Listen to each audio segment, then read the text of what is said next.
1912 жылы Шәкәрім бабамыз Айқап журналына адамдардың арасындағы ең жақсы адам кім деген сұрақты қойған екен.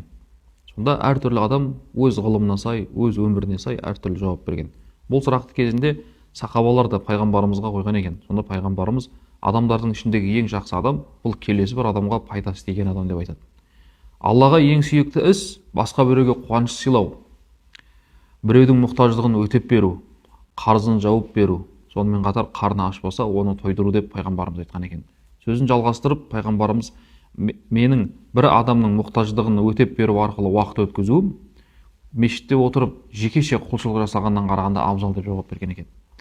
Пайғамбарымыз алейхиссалату уассалам бұлай айтуы, яғни екінші бір адамға пайда беру, екінші бір адамға қуаныш сыйлау, біреудің қиыншылығына жауап беру, бұның барлығы екінші бір адамға пайда тигізсе, Алланың алдындағы ең жақсы амалдың бірі екендігін көрсетеді.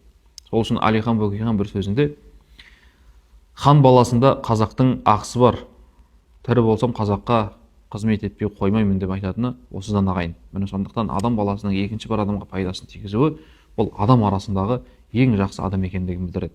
Шындығына келгенде сенің бай, кедей екендігі басқаларға қызық емес, басқаларға қызығы бұл сенің басқа біреуге пайда тигізе алуыңда, я болмаса басқа біреуге пайда тигізе алмауыңда екен. Міне сондықтан Алла тағала жасап отқан жақсы амалдарымызды, ізгіліктерімізді қабыл етсін.